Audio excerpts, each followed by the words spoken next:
함께 받들어 읽겠습니다. 누가복음 6장 12절과 13절 두 절의 말씀입니다. 제 성경은 98쪽에 있습니다. 함께 받들어 읽겠습니다. 함께 읽겠습니다. 시작. 이때에 예수께서 기도하시러 산으로 가사 밤이 새도록 하나님께 기도하시고 밝음에 그 제자들을 부르사 그 중에서 12를 택하여 사도라 칭하셨으니. 아멘. 13절까지 읽었습니다. 예수님의 기도 세 번째 시간입니다. 우리 총신대 신약학 교수였던 유상섭 목사님, 그 예수님의 기도라는 책을 중심으로 예수님의 기도, 그 기도 생활을 살펴보면서 예수님의 기도를 배우고 있습니다. 기억하세요? 첫 번째 시간 우리 큰 그림에서 예수님의 기도를 배웠죠. 제자들이 변하게 된 결정적인 그런 계기가 있었습니다. 그토록 변하지 않던 제자들이 변하게 된 것, 그것은 예수님의 기도를 배우고 예수님의 기도에 헌신하였을 때 변화가 시작됐습니다. 기도하지 않던 제자들이 기도하면서부터, 기도에 헌신하고 기도하면서부터 예수님을 정말로 닮아갈 수 있었죠.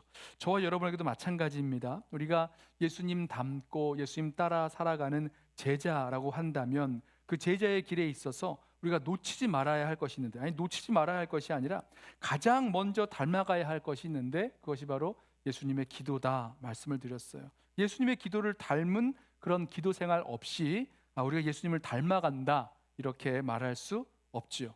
무엇보다도 먼저 닮아야 할 것, 그것이 바로 예수님의 기도, 예수님의 기도 생활이었습니다. 자, 우리가 예수님의 기도, 기도 생활을 닮아야 할 이유가 바로 여기에 있었죠.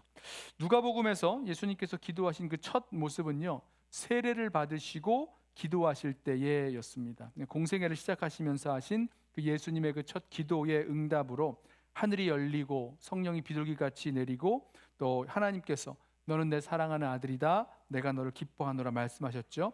자, 어떤 사역이든지 시작은 기도로부터 시작해야 된다 말씀을 드렸어요. 기도해야 하나님과의 그 관계 속에서 우리가 무엇을 해야 될지 확신이 서게 되고, 기도해야 성령 충만받고 힘있게 능력있게 그 사역을 감당합니다. 기도해야 주님의 인도하심 따라 순종하면서 그 길을 또 그 사명을 감당하게 된다 말씀을 나누었습니다. 두 번째 시간, 우리 지난 시간이었죠.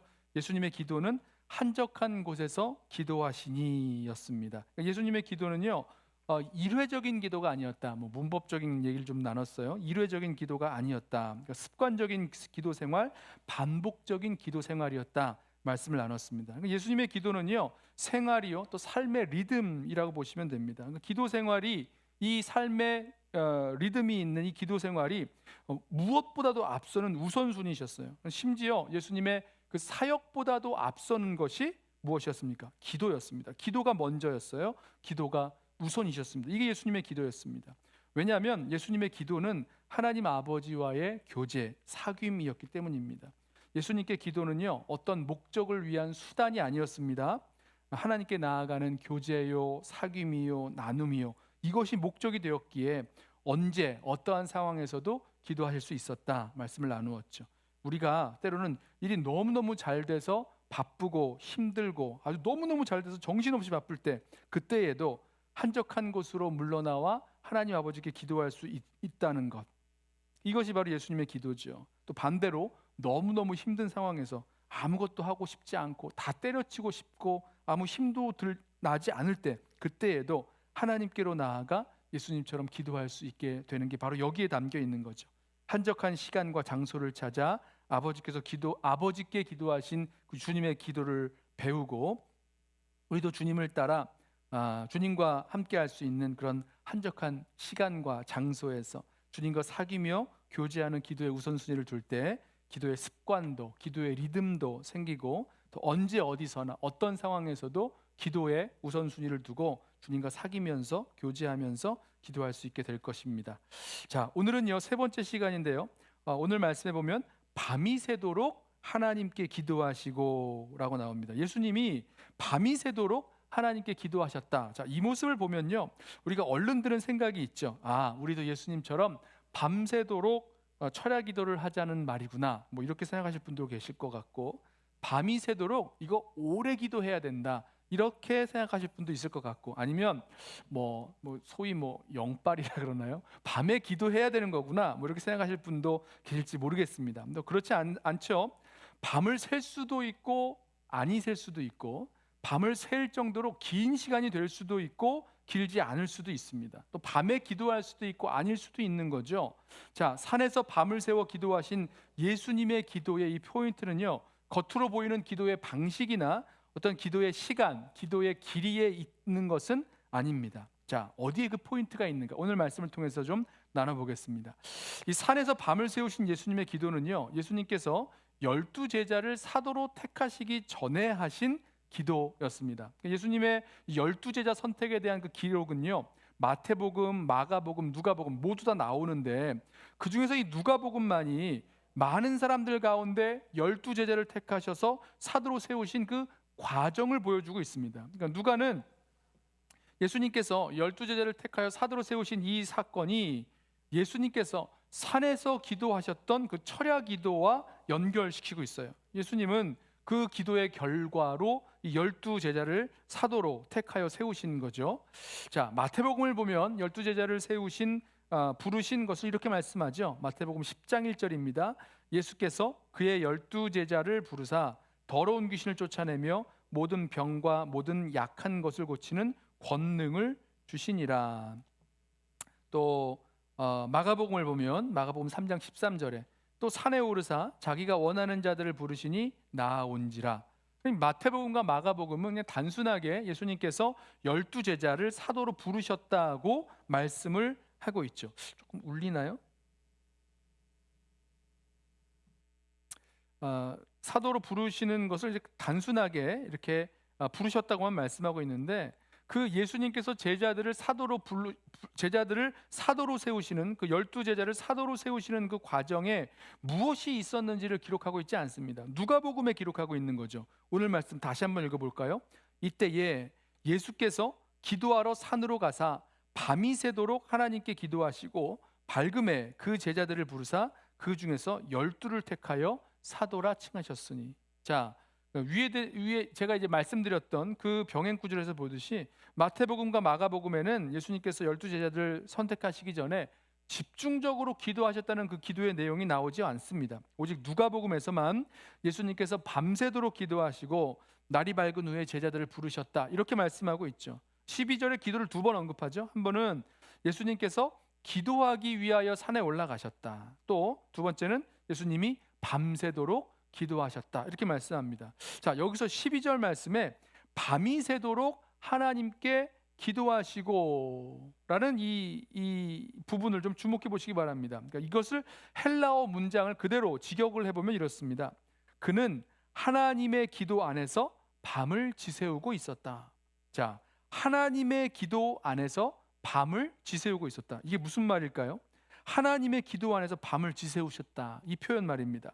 지금 누가는요, 예수님께서 하신 그 기도를 하나님의 기도라고 말하고 있는 거죠.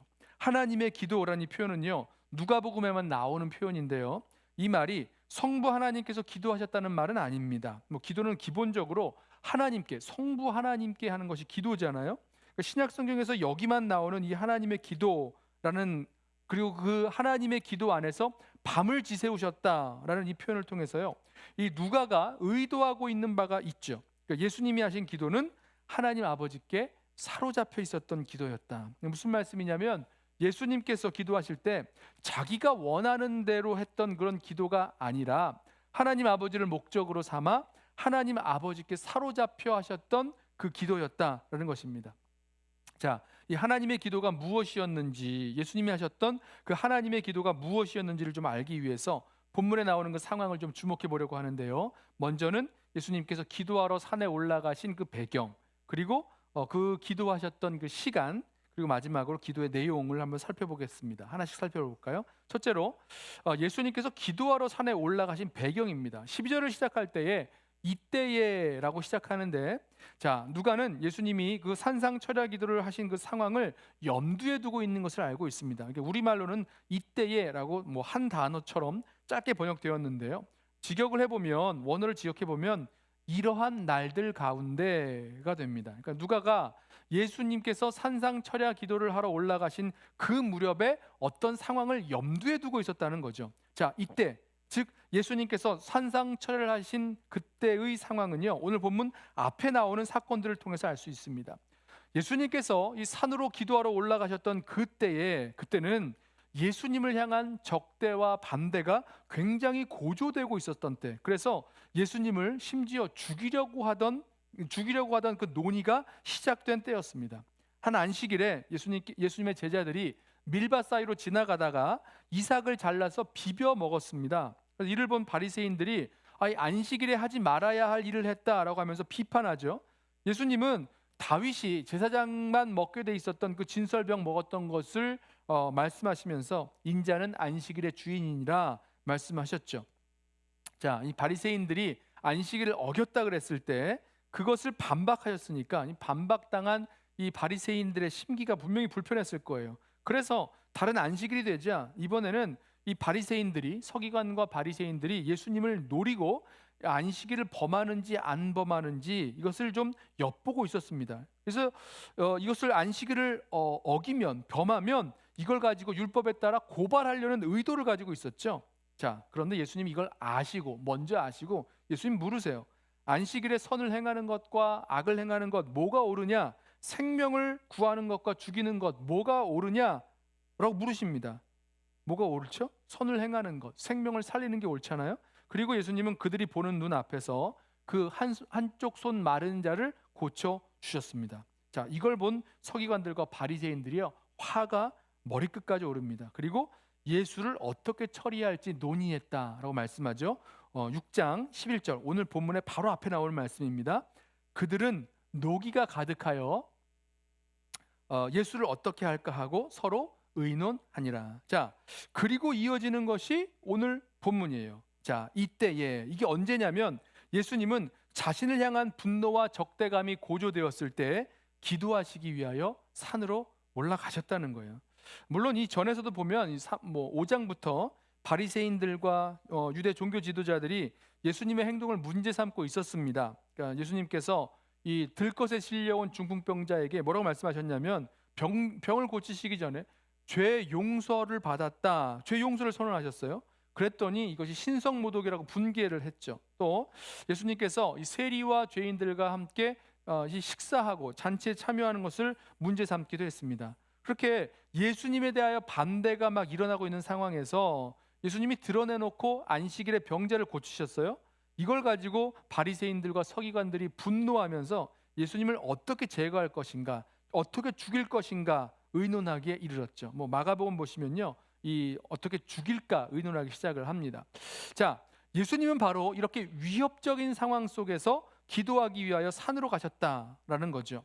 이 점에서 예수님의 이 산상철야 기도는요, 지난주에 보았던 예수님께서 물러가셔서 한적한 곳에서 기도하셨을 때의 상황과는 정반대의 상황입니다. 그러니까 지난주에 한적한 곳에서 기도하셨을 때의 그 상황이 마치 인기가 막 고조되고 있을 때의 상황이라면, 이번 산상철야 기도는 종교 지도자들의 반대와 위협이 고조되고 있었던 그런 어려운 상황에서 이루어졌다는 거죠. 그때 기도하셨다는 거죠. 자, 상황이 어려울 때 기도하려 산으로 올라가셨다. 그리고 그 산에서 밤이 새도록 하나님의 기도 안에 머무르셨다라는 거죠. 자, 두 번째로 우리가 좀 기억해야 될 것, 검토해 볼 거는요, 예수님의 기도 시간입니다. 예수님께서 산에서 얼마나 오랫동안 기도하셨을까? 예수님이 기도하러 산에 오르신 것은요, 아마도 이 초저녁이었을 것으로 보입니다. 그리고 기도를 마치셨던 그 시간은 13절에 밝음에라고 말하고 있는데, 문자적으로 낮이 되었을 때라는 뜻입니다. 그러니까 이제 이미 해가 떠오를 때가 아니라 해가 떴다라는 것을 의미하죠. 자, 그래서 이걸 보면요, 예수님의 기도가 굉장히 오랜 시간 지속되었다는 것을 알 수 있죠. 초저녁에 시작해서 그 다음날 날이 새고 해가 떠 있을 때까지 예수님께서 계속 기도하셨다는 거예요. 그만큼 예수님의 이 산상철야 기도는 아주 집중적인 기도였다는 것입니다. 집중적인 기도, 산에서 밤이 새도록 하나님의 기도 안에 머무셨다라는 거죠. 세 번째로 우리가 좀 살펴볼 거는 예수님께서 하신 그 기도의 구체적인 내용에 관한 것입니다. 다음 날 되었을 때에 예수님께서 12제자를 택하여 사도로 세우신 것을 보면, 자, 예수님의 기도의 내용이 분명히 이 사도들을 세우는 그런 것과 관련이 되었다는 것을 알 수가 있죠. 그런데요, 예수님께서 기도하기 위하여 산에 올라가신 그 처음부터 12사도를 택하기 위하여 기도하셨을까? 그렇게 보기가 좀 어려운 부분이 있습니다. 자, 예수님이 이때에, 그때가 언제였죠? 기도하러 올라가셨던 그때가 언제였습니까? 바리새인들과 종교 지도자들의 반대를 어떻게 이렇게 당하고 있으셨을 때, 이 문제를 어떻게 해결해야 할 것인가와 관련된 기도를 보는 것이 좀 더 자연스럽습니다. 이 본문을 한번 잘 살펴보세요.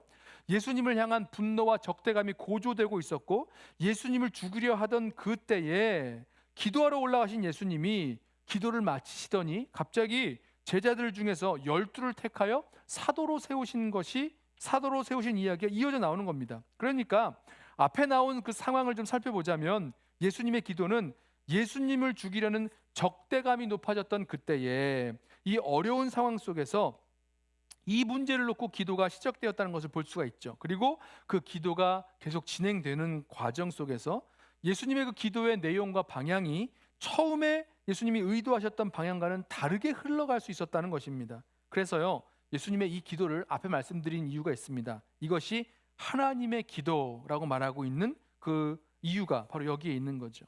13절에 밝음에, 낮이 되었을 그때에 라는 그 표현, 예수님의 그 철야 기도가 끝난 시점을 말하고 있는 건데요. 동시에 그 기도의 결과로 이 12제자를 사도로 택하셨음을 분명히 보여주고 있죠. 그러니까 예수님의 그 산상 기도가 밤이 지나고 낮이 됐기 때문에 끝난 것이 아닙니다. 해가 떴기 때문에 철야 기도 끝났다, 이런 게 아니었죠. 뭐냐면 하나님께서 12제자를 선택하게 하시는 그 선택과 관련해서 모든 응답을 주셨기 때문에 이제 기도가 끝났다는 것을 말하고 있는 겁니다.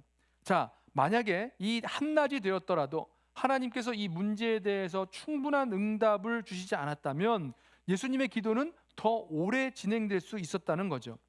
예수님이 처음에 종교 지도자들의 그 반대를 어떻게 처리하면 좋을 것인가의 문제를 놓고 하나님께 기도하셨을 것이지만, 기도가 점점점 진행되면서 하나님께서는 그의 기도를, 예수님의 그 기도를 주권적으로 간섭하셔서 그 기도의 내용이 앞으로 이 사도들이 될, 사도로 택함을 받을 그 제자들을 선택하는 기도가 되게 하셨다는 거죠. 자, 이것이 바로 예수님께서 하신 하나님의 기도라는 것입니다.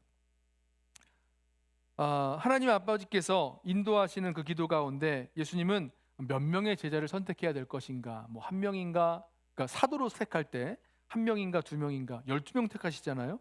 누구를 택해야 되는가 보면 제자들 중에서 택하는 거니까 그 캔디데이트이 많이 있었다고 보셔야 돼요. 누구를 택해야 되는가, 무슨 목적으로 택하여야 하는가, 이것들을 기도 가운데서 하나하나 구체적으로 깨닫고 또 거기에서 결정하셨을 것입니다. 하나님께서 깨닫게 하셨을 때에 왜 그렇게 해야 되는지에 대한 그런 확신을 얻는 과정도 거치셨을 것입니다. 자, 마태복음과 마가복음의 그 병행하고 있는 그 기록은요, 예수님께서 그냥 쉽게 뭐 뚝딱뚝딱 이렇게 12제자를 선택한 것처럼 보여주지만, 누가복음의 기록은 아주 분명하게 예수님께서 이 선택과 결정에 도달할 때까지 얼마만큼 하나님의 기도에 몰두하고 집중하셨는지를 분명하게 강조하고 있죠. 자, 제가 지금 세 가지를 좀 살펴봤는데, 여기에서 우리가 이 예수님의 산상 철야 기도에서 배울 수 있는 세 가지 그 교훈을 좀 요약하고 우리 함께 그렇게 기도를 해보려고 합니다. 첫 번째는요, 예수님의 산상 철야 기도는요, 집중적이고 끈기 있는 기도였습니다. 자, 예수님은요, 응답 받을 때까지 인내하며 기도하셨다는 거예요. 예수님 말씀드린 대로 기도를 시작하셔서 응답을 받을 때까지 그 시간을 한번 생각해 보시죠. 초저녁부터 시작해서 다음 날 아침에 해가 밝을 때까지였습니다. 자, 다음 날이 되었을 때에도 하나님의 응답이 없었더라면 예수님 어떻게 하셨을까? 분명히 예수님은요, 그 문제를 놓고 더욱더 기도하셨을 거예요. 예수님께서 나중에 말씀하신 비유, 그 불의한 재판장을 찾아가서 끝까지 포기하지 않고 간구함으로 문제 해결을 받았던 그 과부의 비유에 나오는 그 기도의 원리입니다. 예수님이 그런 기도를 친히 하셨다는 거죠. 예수님의 이 산상 철야 기도는요, 예수님께서 제자들에게 보여주신 항상 기도하고 실망치 않던 그런 기도의 본보기라고도 할 수 있습니다. 물론 예수님의 이 기도는 강청하는 기도이기도 했을 것입니다. 자, 여러분 한번 생각을 해보시죠. 바로 이 모습을요, 이 예수님의 기도의 모습을 저와 여러분의 기도에 한번 비추어 보자는 겁니다. 우리의 기도가 예수님의 기도를 닮아가려면 우리도 예수님처럼 정말로 집중적이고 끈기 있는 예수님의 기도를 배워야 하는 것입니다. 저는 이거를요 좀 다르게 표현해 봤는데, 책에는 이제 집중적이고 끈기 있는 기도 이렇게 표현하고 있는데요. 저는 이 기도가 충분한 기도라고 말씀드리고 싶습니다. 어떻게 기도해야 된다고요? 충분히 기도하셔야 된다. 여러분 어떠세요? 여러분 정말 충분히 기도하십니까? 자, 이제 하나님의 뜻이 무엇인지 알고 믿고 결정하고 선택할 만큼 충분히 기도하십니까? 지금 하나님께서 인도해 주시고 하나님께서 함께 해 주신다는 것을 알 때까지 저와 여러분은 충분히 기도하고 계십니까? 집중적으로 끈기 있게 드리는 기도는요 정말 충분한 기도예요. 충분한 기도. 하나님의 약속의 말씀을 넉넉히 붙잡을 수 있는 충분한 기도. 하나님의 뜻이 무엇인지 분별하고 선택할 수 있는 충분한 기도. 이게 바로 예수님의 기도의 모습이라는 거죠. 혹시 저와 여러분 우리는요 기도에 있어서 어느 정도 대충 어느 정도 이렇게 시간이 허락하는 정도 내에서 이렇게 대충 어느 정도 기도하고 사는 것은 아닌지 한번 돌아보기를 원합니다. 우리 마음에 하나님의 뜻이 무엇인지도 잘 분별되지 않고 아무런 확신도 없이 그냥 선택을 하게 되는 그런 정도의 기도가 아닌가? 아니면 내가 먼저 다 결정해놨어요. 나는 이게 좋으니까 이게 분명히 하나님 뜻일 거야 라고 하면서 생각하고 있었던 그런 기도, 그렇게 기도해버리는 것 아니냐는 얘기입니다. 저와 여러분 가운데 충분히 정말로 시간적으로나 말씀적으로나 또 구체적으로 또 우리 마음 가운데 기도 가운데 주시는 확신과 평안, 기쁨이 있기까지 충분히 기도할 수 있는 저와 여러분 되기를 원합니다. 자, 예수님께서 기도하기 위하여 산에 올라가셔서 밤이 새고 날이 밝기까지 충분히 기도하셨던 것처럼 우리도 그것을 닮아서 집중적으로 끈기 있게 아주 충분하게 기도해서 하나님의 뜻이 우리들 삶 속에서 온전히 이루어지고 그렇게 선택할 수 있는, 그렇게 결정할 수 있는 저와 여러분 되시기를 축원합니다. 자, 두 번째로 예수님의 이 산상철야 기도는요 하나님의 기도였다는 점이에요. 말씀드렸죠. 예수님의 기도가 자기 중심의 기도가 아니었다는 것입니다. 하나님께 완전히 푹 빠지는 기도, 하나님의 인도하심을 받는 전적으로 하나님 중심의 기도였다는 거죠. 예수님의 기도는요 자신의 뜻을 미리 다 정해놓고 하나님께, 하나님 이렇게 정했으니까 이걸 좀 이렇게 도와달라는 그런 기도가 아니었죠. 하나님 제가 이렇게 결정했으니까 하나님 여기 결제 사인해 주세요, 결제를 받으려는 그 기도가 아니었습니다. 예수님의 기도는요 그 기도 중에 하나님 아버지의 인도하심을 받는 기도였어요. 하나님 아버지의 인도하심에 이끌려서 하나님의 그 주권적인 뜻을 구하고 그 뜻에 순종하게 되는 기도. 그래서 12제자를 사도로 세우도록 선택하셨다는 거죠. 자, 예수님께서 선택하신 이 사도들, 이 제자들을 보면요 정말 천차만별입니다. 그러니까 인간적으로 보면요 굉장히 부족한 점도 많은 사람들입니다. 누구 하나 이렇게 완벽한 사람 없습니다. 특출난 사람 없어요. 이 사람들에게 일을 맡겼다간 그 일을 제대로 해낼지 별로 실력도 없어 보이고, 또 이 사람들이 정말 하나로 이렇게 융합할 수 있을지, 하나가 될 수 있을지 자신이 없습니다. 아주 다양한 성격과 배경, 아니 서로 다른 사람들이 그 가운데 담겨 있죠. 그런데도 왜 이런 사람들을 사도로 택하셨는지 그 이유를 알기가 좀 어려워 보여요.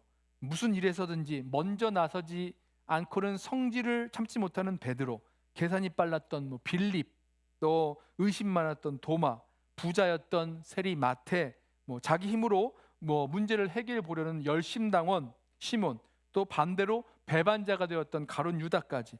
자, 예수님께서는 어떻게 이렇게 다양한 선택을 할 수 있었을까? 그리고 이 제자들이 어떻게 하나가 될 수 있을까? 어떻게 이들이 하나님의 그 백성을, 구약의 그 이스라엘 백성을 계승하는 신약 백성의 그 12사도가 될 수 있었을까? 좀 걱정스럽습니다. 그런데요 결국은 보면 이렇게 하나가 될 수 없었던 제자들, 그러니까 주님의 뜻을 이루기에 부족하던 그 제자들이 결국 사도행전을 가보면 하나가 되어서 예수님의 모습을 그대로 보여주고 또 예수님의 그 일들을 감당해내는 모습을 보게 되죠. 자, 변화되는 모습을 보게 됩니다. 그들은요 누가복음에서는 되게 한심스러운 제자들로 묘사되지만 사도행전에서는 하나님의 멋진 그런 사도들로 멋진 작품으로 변화돼서 등장합니다. 자, 하나님의 기도가 예수님의 기도 가운데서 이루어졌기 때문이죠. 거기 한 가지 더 생각해 볼 것. 그러니까 기도 중에 분명하게 들어간 그 하나님의 그 뜻, 가룟 유다를 선택하는 거였어요. 하나님께서 예수님에게 유다가 결국 배반하게 될 것이라는 것도 알려주셨을 텐데 예수님께서 얼마나 힘드셨을까, 마음이 아프셨을까.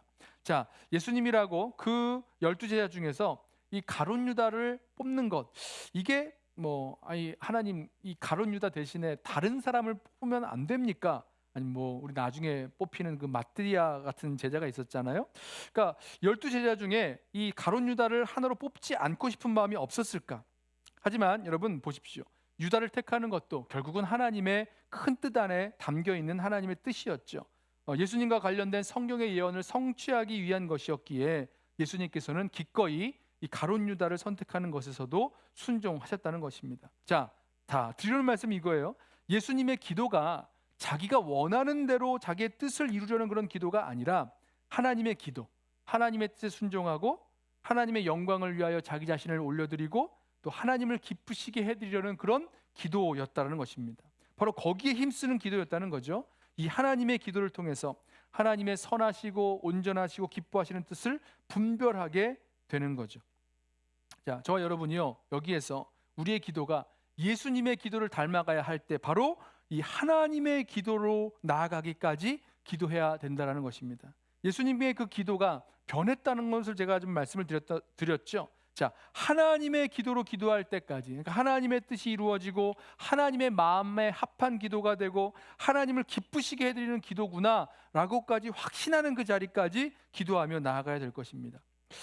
후에 이 예수님의 이 기도, 그러니까 하나님의 그 기도로 충분하게 기도했던 이 기도, 어떤 선택과 결정을 앞에 두고 이 하나님의 기도로 충분하게 기도했던 이 기도의 모습은요, 이 사도들과 이 초대교회의 기도의 표준이 됩니다. 이 집중적으로 기도한 다음에 어떤 결정을 하게 되죠. 후에 가룟 유다가 예수님 팔았다가 그 죄책감에 그 자결하게 되는 자살하게 되는 일이 생겼죠. 그 후에 이 12사도를 보충해야 된다, 충원해야 된다라는 것을 깨닫고 이 말씀에 순종하기 위해서 후보 2명을 정합니다. 예수님의 12제자를 채울 두 후보를 정하고 집중적으로 기도하죠. 그리고 이때 하나님의 응답으로 구약 성경의 그 방법인 제비뽑기의 방식으로 확정이 되죠. 그리고 나서 제자를 12제자 사도를 한 사람을 더 뽑게 됩니다. 기도했다는 거예요. 뿐만 아니라 성경을 보면 기도했다고 나옵니다. 뿐만 아니라 안디옥 교회가 바나바와 사울을 따로 세워 선교사로 파송할 그때에도 기도로 세워 나갔습니다. 기도로 세우고 기도로 결정하는 거죠. 선교 여행 중에 루스드라, 더베, 또 비시디아, 안디옥 각 교회의 장로들을 세울 때에도 기도하였습니다. 사람을 세울 때마다 어떤 결정을 할 때마다 교회는 예수님처럼 하나님의 뜻을 구하는 그 기도, 집중적인 기도가 있었고 그 기도로 선택하고 결정했다는 거죠. 저와 여러분이요, 이렇게 어떤 선택과 결정을 앞에 두고 있다면 그때 우리의 기도가 하나님의 기도가 될 때까지 하나님의 기도구나라고 확신하고 구체적으로 알 때까지 하나님 앞으로 나아가 집중적으로 충분하게 기도해야 할 이유가 바로 여기에 있는 것입니다. 자, 말씀을 좀 정리하고 맺어보려고 하는데요. 여러분, 우리는요, 예수님께서 하신 이 산상기도, 산상철야기도, 그 기도가 하나님의 기도 안에 머무르셨다라는 것을 기억하길 원합니다. 예수님의 기도를 배우자는 거죠. 우리의 기도가 하나님을 어떤 의미에서는 이렇게 들러리로 세우는 기도였다면 우리는요, 예수님께서 하신 이 하나님의 기도를 배워야만 합니다. 우리는 개인과 또 교회 전체를 향한 그 하나님의 주권적이고 놀라운 설계, 그 뜻, 그 계획들을 찾고 발견하고 순종하는 그 기도를 해야 된다는 거죠. 만약에 우리 기도하기 전에 이미 하고자 하는 일을 다 결정해 놓은 상태에서 형식적으로 하나님의 그런 결제 사인을 받기 위한 기도를 하고 있다면 여러분, 바로 그 순간 우리의 기도가 하나님의 기도로 변경돼야 될 것이다, 하나님의 기도로 기도할 때까지 기도해야 된다라는 것을 기억하길 원합니다. 기도에 관한 그 말 중에서요, 청교도의 명언이 있는데 그대가 기도할 때까지 기도하라, 이런 말이 있습니다. Pray until you pray. 무슨 말이죠? pray until you pray. 무슨 말입니까? 그러니까 형식적인 기도가 될 수 있다는 거죠. 아니면 이미 다 틀에 짜여 있는 기도가 될 수 있다는 겁니다. 그런데 그런 형식적인 기도에서 벗어나서 정말 기도다운 기도에 들어갈 때까지 인내를 가지고 기도하라는 겁니다. 무슨 말입니까? 예수님이 하셨던 그 기도처럼 하나님의 기도에 들어갈 때까지 우리의 기도가 주님의 뜻을 구하고 주님의 인도하심 받을 수 있도록, 그리고 분명히 순종할 수 있을 때까지 정말 충분하게 기도하면서 나아가라, 이 말씀을 하고 있는 거죠. 만약에 우리들의 기도 가운데 하나님의 뜻을 알고자 하는 그런 의지가 없는 기도라면 이거는요, 기도가 아니라 외식과 가식이 될 것입니다. 아름답게 포장된 우리의 욕심에 지나지 않을 수 있다는 거죠. 자, 이제 우리의 기도를 좀 내려놓고 우리의 기도를 좀 버리고 예수님께서 하신 이 하나님의 기도로 들어가기를 원합니다. 우리의 기도로 시작하겠지만, 우리의 기도로 시작되겠지만, 우리가 원하는 때에 우리가 원하는 것을 구하는 기도로 끝내는 그런 기도의 수준을 넘어서서 기도 중에 하나님의 주권적인 간섭과 인도하심을 받아서 하나님의 기도로 기도하는 그 자리까지 나아갈 수 있는 저와 여러분 되시길 원합니다. 주님의 뜻을 구하고 주님의 인도하심을 받고, 그리고 분명히 순종할 수 있도록 끈질기게 그리고 충분하게 기도하는 저와 여러분 되시기를 예수님의 이름으로 부탁하며 축원합니다. 우리 함께 한번 찬양을 하고 우리 함께 기도